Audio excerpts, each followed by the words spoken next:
नमस्कार दोस्तों, स्वागत है आप सभी का द ग्रेट सरकारी यूट्यूब चैनल में। तो दोस्तों आज का जो हमारा चैप्टर होने वाला है, आज का जो हमारा चैप्टर है वो हो जाता है प्रॉफिट एंड लॉस, अर्थात लाभ व हानि। तो लाभ व हानि के आज जितने भी मोस्ट इंपोर्टेंट टाइप के क्वेश्चन बनते हैं जो आपके एग्जाम की दृष्टि से बहुत महत्वपूर्ण हो सकते हैं, वे सभी इस सीरीज में आपको देखने के लिए मिल जाएंगे। जैसा कि आप सभी को पता है, हम पिछले 4 वीडियो में 4 चैप्टर को कंप्लीट कर चुके हैं। 4 चैप्टर से जो भी मोस्ट इंपोर्टेंट क्वेश्चन बनने वाले थे वे सभी आपने डिस्कस कर लिए हैं। धीरे धीरे आगे भी आप देखोगे लगभग आपके 10 से 11 चैप्टर हैं जो पूरे करा दिए जाएंगे। फिलहाल आज का जो आपका अध्याय है वो अध्याय 5 हो जाता है, जिसे आप लाभ हानि बोल सकते हो। तो चलते हैं भाई पहले क्वेश्चन की तरफ। पहला क्वेश्चन आपका क्या कह रहा है, आप ध्यान से देखना। इजी क्वेश्चन है बहुत, बस ध्यान से पढ़ते जाना, क्वेश्चन होते जाएंगे, ठीक है। एक दुकानदार द्वारा एक घड़ी 350 रुपये में खरीद कर 400 रुपये में बेच दी गई, तो उसका लाभ तथा लाभ प्रतिशत ज्ञात करें। अब आपको एक चीज़ तो पता होगी कि यदि कोई चीज़ खरीदी जाती है किसी मूल्य पर तो वो उसका क्रय मूल्य होता है, अर्थात इसे मैं इसका सीपी बोल सकता हूँ, ठीक है। तो मैं क्रय मूल्य को यहाँ पर सीपी लिखूंगा और विक्रय मूल्य जो होगा उसे मैं यहाँ पर एसपी लिखूंगा, ठीक है ना। इसी तरह से आप भी आदत डालिए कि आप क्रय मूल्य या विक्रय मूल्य पूरा ना लिखकर शॉर्ट फॉर्म में करने की कोशिश करें, जिससे आपका टाइम जो है बचेगा एग्जाम में। उसने पूछा उसे कितना लाभ हुआ, अर्थात लाभ का तो आपको पता ही है। लाभ कैसे निकलता है, जब आप विक्रय मूल्य में से क्रय मूल्य को घटाते हो तो आपका लाभ आता है। अर्थात मैं कह सकता हूँ 400 में से जब मैं 350 को हटाऊंगा तो मेरा लाभ आ जाएगा कितने रुपए का, 50 रुपये का। भाई आपने कोई चीज़ 350 रुपये में खरीद कर 400 में बेच दी तो 50 रुपये का लाभ कमा लिया, नहीं कमा लिया आपने। अब वो पूछ रहा है कि आपने कितने % लाभ कमाया। आपको पता है लाभ कितना हुआ, 50 रुपये का। कितने पर हुआ, जितना उसका क्रय मूल्य था, अर्थात 350 रुपये पर ही तो आपको लाभ हुआ, जब भी तो आपके 400 रुपये हुए और गुना 100। बस आपको और कुछ नहीं करना, कैलकुलेशन करनी है। 5 से 35 यानी कि 100/7% उसे लाभ हुआ है, आप लोग कह सकते हो, ठीक है। कैसा लगा सवाल, इसी तरह से सारे सवाल करने हैं। चलते हैं नेक्स्ट क्वेश्चन पे। एक दुकानदार द्वारा एक वस्तु 270 रुपये में बेचने पर उसे 35% का लाभ होता है, तो वस्तु का लागत मूल्य क्या है। इस तरह के क्वेश्चन का आंसर आप मुझे कमेंट में भी दे सकते हैं, जो लोग इस तरह के क्वेश्चन करना जानते हो, और जो लोग नहीं जानते वे यहाँ पर समझने का प्रयास करें। उसने क्या दिया है आपको, वस्तु का विक्रय मूल्य उसने आपको दे दिया, अर्थात 270 रुपये में बेचने पर, यानी बिक्री मूल्य हो गए, तो मैं इसको बोल सकता हूँ ये मेरा एसपी हो गया 270 रुपये। और कितने का लाभ हो रहा है, 35% का लाभ हो रहा है। आपको पता है लाभ या हानि जो भी होती है वो हमेशा क्रय मूल्य पर होती है, तो क्रय मूल्य यहाँ पर मुझे दिया हुआ नहीं तो मैंने एक्स मान लिया, तो मैं कह सकता हूँ x बराबर 270 गुना 100/135। भाई 35% का लाभ हुआ ना, तो ये एक तरह से शॉर्ट ट्रिक मान के चलो कि मैंने 135/100 डायरेक्ट उधर पहुँचा दिया। तो आपको भी सीधा ऐसे ही करना है, तो 135 दूनी जब आप करोगे तो 270 ही बैठता है, x बराबर 200 रुपये। तो वस्तु का जो लागत मूल्य है वो 200 रुपये है, यहाँ से इसका आंसर आ जाता है। स्टार्टिंग में ज़्यादा ही हल्के सवाल रखे हुए हैं, जिससे आप लोगों का मनोबल ना टूटे, और इस तरह का क्वेश्चन भी आपके एग्जाम में देखने को मिल जाता है अक्सर, इसलिए ढील ना करके चलें, सभी क्वेश्चनों को बराबर प्रायिकता पे रखें, ठीक है। चलते हैं नेक्स्ट क्वेश्चन पे। एक दुकानदार 2700 रुपये में कोई वस्तु बेच देता है, अर्थात ये आपका क्या हुआ, ये हुआ आपका एसपी, अर्थात विक्रय मूल्य। 2700 रुपये आपका विक्रय मूल्य हो जाता है, तो वह 8% का लाभ कमाता है। अब आप एक चीज़ बताओ, जब वह 8% का लाभ कमा रहा है तो उसका सीपी कितना होगा, निकाल नहीं सकते आप।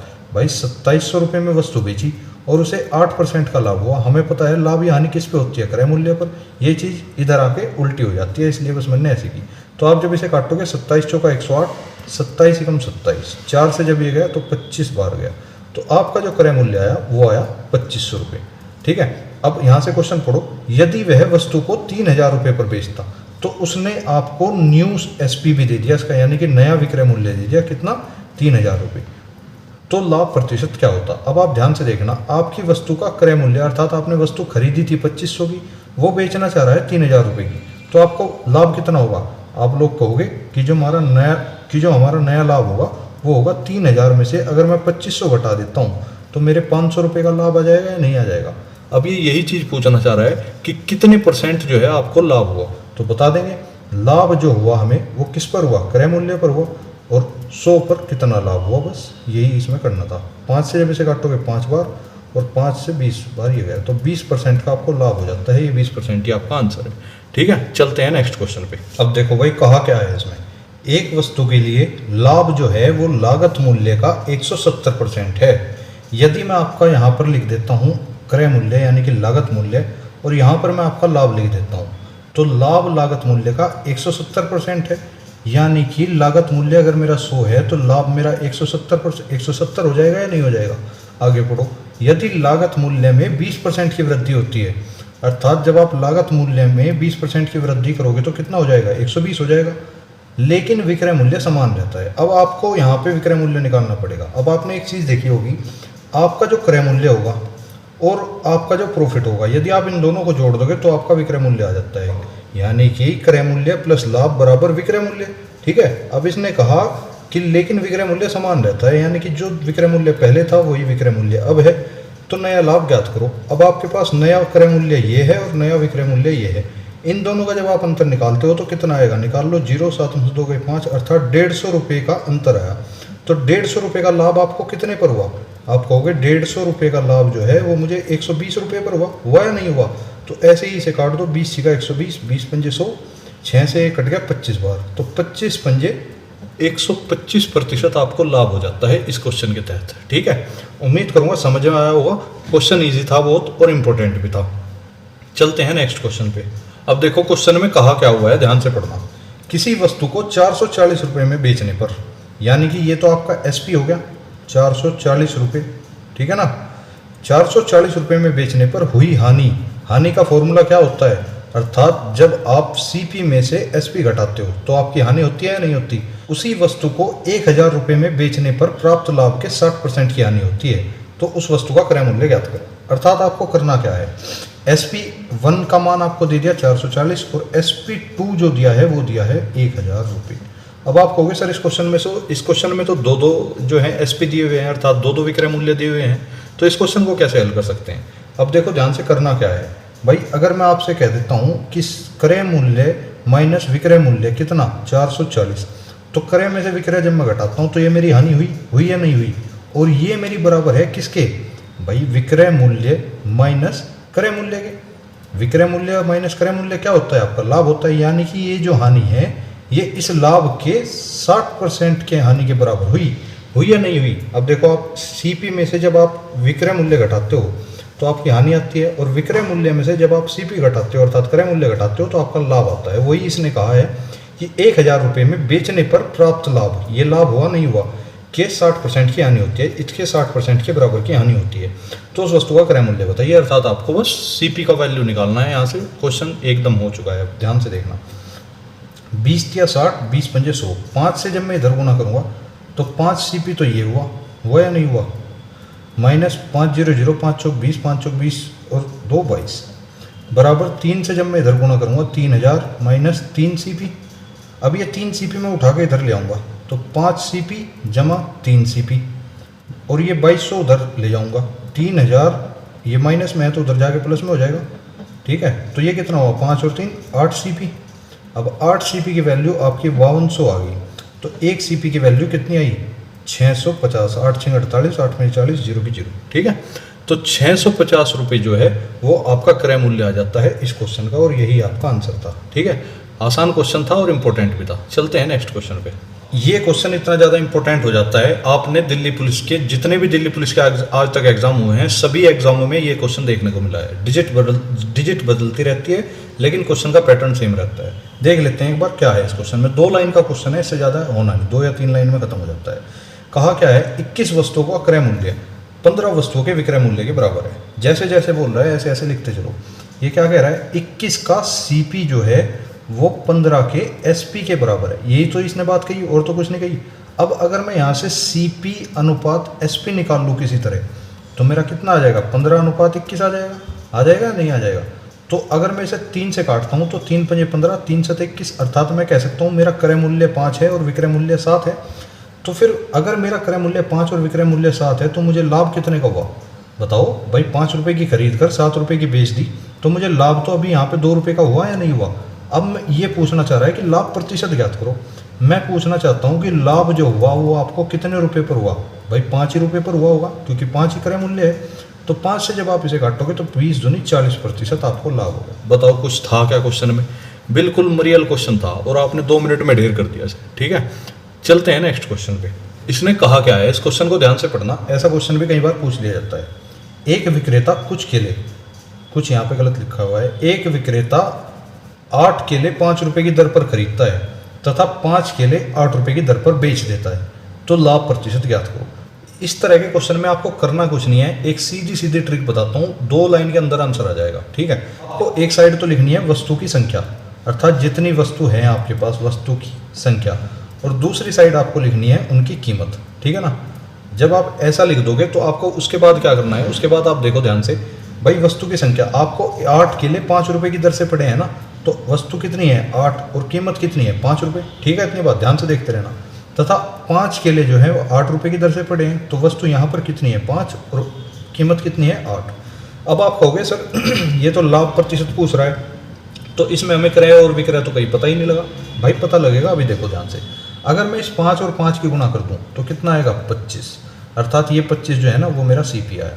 अगर मैं इस 8 और 8 की गुणा कर दूं तो कितना आएगा 64, अर्थात ये 64 है ना, ये SP आएगा। अब आप कहोगे सर ऐसे कैसे मान ले, भाई ये ट्रिक है, इसका कोई लॉजिक नहीं होता। ठीक है, अगर मैं इस क्वेश्चन को लॉजिक वाइज डिटेल वाइज कराऊँ ना, तो ये क्वेश्चन लगभग आधे पेज का बैठेगा, या तो उससे कर लो या इससे कर लो, फिर आप लोग कहते हो कि ट्रिक भी बताया करो। तो इसलिए मैं इस तरह के क्वेश्चन के लिए स्पेशल ट्रिक आपके लिए ढूंढ कर लाया हूँ। इस तरह से आप इस क्वेश्चन को बहुत जल्दी कर सकते हो। तो जब आपका क्रय मूल्य 25 है और विक्रय मूल्य 64 है, अगर आपको लाभ देखा जाए तो यहाँ पर आपको 39 रुपये का लाभ हो रहा है, सीधा सीधा हो रहा है नहीं हो रहा, तो वो यही पूछना चाह रहा है कि लाभ प्रतिशत कितना हुआ। तो 39 रुपये का लाभ किस पर हुआ, 25 रुपये पर हुआ या नहीं हुआ। तो 25 चौका 100 और 39 चौका 156, अर्थात आप कह सकते हो 156% आपको लाभ हुआ। कैसा लगा सवाल, आप ये भी बताओ। अगले क्वेश्चन पे चलते हैं। देखो ये जो क्वेश्चन है ना, जब आप इस क्वेश्चन को पढ़ोगे तो आपको ऐसा फील आएगा जैसे ये मिक्सचर एलोकेशन में से रख दिया हो, लगेगा वही, लेकिन क्वेश्चन को पढ़ो पहले ध्यान से। एक व्यापारी के पास 630 किलो चावल था। भाई कोई व्यापारी होगा अड़तिया, उसके पास 630 किलो चावल था। उसने इसका एक हिस्सा 15% लाभ पर तथा बाकी जो हिस्सा बचा वो 8% लाभ पर बेच दिया, जिससे उसने कुल 12% लाभ कमाया, अर्थात पूरे सौदे में उसने 12% लाभ कमाया। तो वो पूछना चाह रहा है कि 8% पर जो उसने चावल बेचा वो कितना चावल बेच दिया। अब देखो करेंगे कैसे। जब भी आपको इस तरह की चीज़ मिल जाए कि एक हिस्सा इतने % पर, एक हिस्सा इतने % पर और कुल सौदे में इतना % आपको लाभ या हानि हो, जब भी इस तरह का कंडीशन का क्वेश्चन हो तो आपको मिक्सचर एलिगेशन से ही करना पड़ेगा, यानी कि उससे आसान रहेगा, हो तो जाएगा। वैसे भी मिक्सचर एलिगेशन से करोगे 10 सेकंड के अंदर आंसर आ जाएगा, ध्यान रखना। अब देखो करोगे कैसे। एक तरफ लिखो 15% लिख दिया, दूसरा हिस्सा कितने % पर गया 8%, और ध्यान रखना ये दोनों लाभ हैं। अगर वो हानि कहेगा, हानि का भी क्वेश्चन मैंने आगे रखा हुआ है, उसमें बताऊंगा। चलो ये दोनों लाभ हैं तो दोनों के दोनों प्लस में रहेंगे। अब पूरे सौदे में से कितना % लाभ हुआ, 12% लाभ हुआ या नहीं हुआ। अब देखो इसमें से इसे घटाओ, इसमें से इसे घटाओ, और यहाँ पर जो आएगा वो वस्तुओं की संख्या आएगी। 15 में से जब मैं 12 घटाऊंगा तो 3 आएगा, 12 में से 8 घटाऊंगा तो क्या आएगा 4, अर्थात मैं कह सकता हूँ 15% पर बेचे जाने वाले चावल का अनुपात 4 है, 8% पर बेचे जाने वाले चावल का अनुपात 3 है। ठीक है, टोटल चावल हमारे पास कितना है 630 किलो। तो अगर मैं 4 और 3 को जोड़ दूं तो ये जो 7 है ये 630 किलो के बराबर हो जाएगा या नहीं हो जाएगा। आप कहोगे से बिल्कुल हो जाएगा।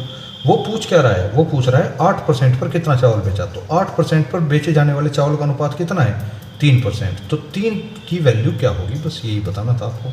अर्थात 630 गुणा 3/7, 7 9 63, 90 दिया 270, अर्थात 270 किलो चावल आपने 8% लाभ पर बेच दिया।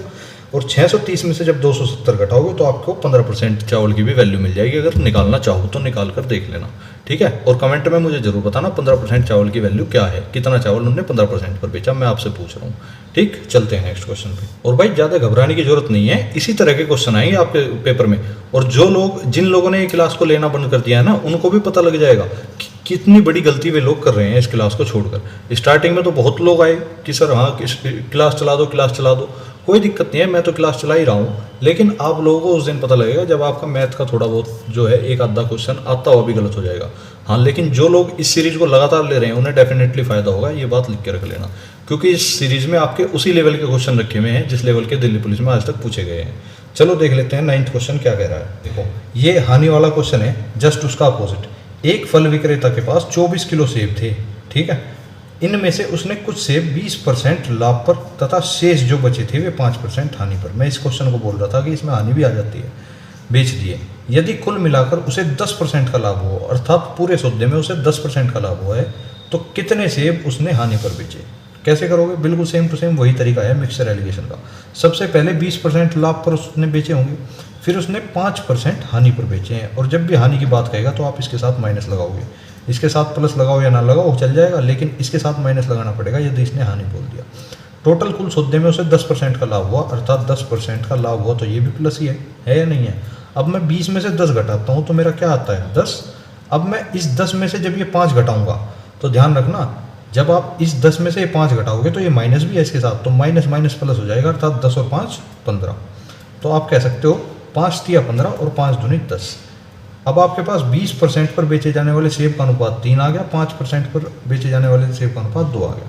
वो कह रहा है आपके पास टोटल 24 किलो सेब थे, तो अगर मैं इन दोनों को जोड़ दूं तो टोटल सेब की संख्या मेरी 5 हो जाएगी, तो 5 बराबर हो जाएगा 24 के। पूछ क्या रहा है, उसने हानि पर कितने सेब बेचे, हानि कितने की हुई थी 5% पर, और 5% की वैल्यू क्या है 2, तो वो 2 की वैल्यू आपसे पूछना चाह रहा है, अर्थात 2 अनुपात में उसने कितने सेब बेचे वो ये पूछ रहा है, बस सीधा सीधा। अब देखो कैसे करोगे, 5 से जब आप इसे काटोगे 5 चौक 20, 5 अट्ठे 40, अर्थात आप कह सकते हो 48 दूनी 96, 9.6 किलो सेब उसने बेच दिए। लगभग 9.5 किलो से ज़्यादा सेब उसने 5% की हानि पर बेच दिए। ठीक है, उम्मीद करूंगा क्वेश्चन समझ में आया होगा। चलते हैं नेक्स्ट क्वेश्चन पे। इस क्वेश्चन की भी एक ट्रिक बताऊंगा आपको, और ये क्वेश्चन पूछा जाता है, ऐसा नहीं है कि पूछा नहीं जाता। इस क्वेश्चन में एक कंडीशन है, बस वो आपको याद रखनी पड़ेगी। एक दुकानदार ने 2 वस्तुओं में से प्रत्येक को 9,471 रुपये में बेचा, अर्थात 9,471 रुपये में हर एक वस्तु को बेच दिया। एक वस्तु पर उसे 23% का लाभ और दूसरी पर 23% की हानि उठाई, यानी कि एक पर तो 23% का लाभ हुआ और दूसरी पर 23% की हानि हुई, तो कुल कितने प्रतिशत लाभ या हानि उसे हुई, ये चीज़ आपको बतानी है। इसमें कंडीशन क्या है क्वेश्चन में कंडीशन है, जब भी आपको किसी भी क्वेश्चन में सेम प्रतिशत तो लाभ हो और सेम ही उसमें हानि हो, तो आप करोगे क्या। और उसने लाभ प्रतिशत या हानि प्रतिशत कुछ भी पूछा हो, आपको करना क्या है, ये 23% आपको लाभ हुआ और ये 23% ही आपको हानि हुई या नहीं हुई, बस दोनों के गुणा करो और 100 से भाग दे दो। आपका जो है इस कंडीशन में हमेशा हानि ही होगी, ध्यान रखना, हानि प्रतिशत ही होगी इस तरह की कंडीशन में जब भी वो कहेगा। तो 23 का वर्ग क्या होता है, 23 का वर्ग होता है 529, और जब आप इसे 100 से भाग करोगे तो 5.29% की इसमें हानि हो जाएगी, ध्यान रखना। इस तरह से ये क्वेश्चन होना था। अगर डिटेल वाइज कहोगे तो लगभग 1 पेज का ये क्वेश्चन जाएगा, कराने को मैं करा दूंगा, मुझे बता देना कमेंट में अगर आपको समझना हो तो। ठीक है, चलते हैं नेक्स्ट क्वेश्चन पे। फिलहाल बेईमान दुकानदार वाला क्वेश्चन भी आ जाता है कभी कभी। जो दुकानदार बेईमान होता है, ठगी कर देता है, 1 किलो के स्थान पर 800 ग्राम या 900 ग्राम बाट का प्रयोग करता है, वे वाले क्वेश्चन भी पूछ लेता है। देख लेते हैं एक बार। एक दुकानदार अपनी वस्तु को क्रय मूल्य पर बेचने का दावा करता है, परंतु 1 किलो के स्थान पर 800 ग्राम का प्रयोग करता है, तो लाभ ज्ञात करें। अर्थात मैं कह सकता हूँ कि 1000 ग्राम के स्थान पर उसने कितने का प्रयोग किया, 800 ग्राम ही चीज़ आपको दी, तो वो कितने ग्राम पी गया इसमें से, वो 200 ग्राम का घोटाला आपके साथ कर चुका है। तो 200 ग्राम का जो घोटाला करा उसने वो कितने पर किया होगा, 800 ग्राम पर ही तो 200 ग्राम का घोटाला करा उसने, तो 100 पर कितने का घोटाला हुआ, बस यही पूछ रहा है। 2 चौक 8 और 4 से 25 बार गया, अर्थात 25% लाभ उसने कमा लिया आपसे इस घोटाले को कर। ठीक है, मतलब कहकर तो आपको 1000 दिया है, लेकिन एक्चुअल में जब आप देखोगे तो 800 ग्राम ही चीज़ निकलेगी। तो भाई इसी के साथ आपकी प्रॉफिट एंड लॉस की आज की क्लास खत्म होती है। आपको क्वेश्चन कैसे लगे आप मुझे कमेंट में जरूर बताना, और जिस क्वेश्चन का आंसर मैंने आपसे पूछा है उसका भी आंसर जरूर देने की कोशिश करना। ठीक है, अगर वीडियो अच्छी लगी हो तो वीडियो को लाइक और चैनल से जुड़ जाना, चैनल को सब्सक्राइब कर लेना, आपका अपना ही चैनल है। ठीक है, कल को आपको एक नई क्लास मिलेगी जिसमें आपके साथ डिस्काउंट डिस्कस किया जाएगा, अर्थात छूट या बट्टे के क्वेश्चन भी आपसे कभी कभी पूछ लेता है, तो सारे बट्टे से रिलेटेड जितने भी क्वेश्चन होंगे महत्वपूर्ण, सब आपको मिलते हैं फिर नेक्स्ट वीडियो में। तब तक के लिए जय हिंद, जय भारत, धन्यवाद।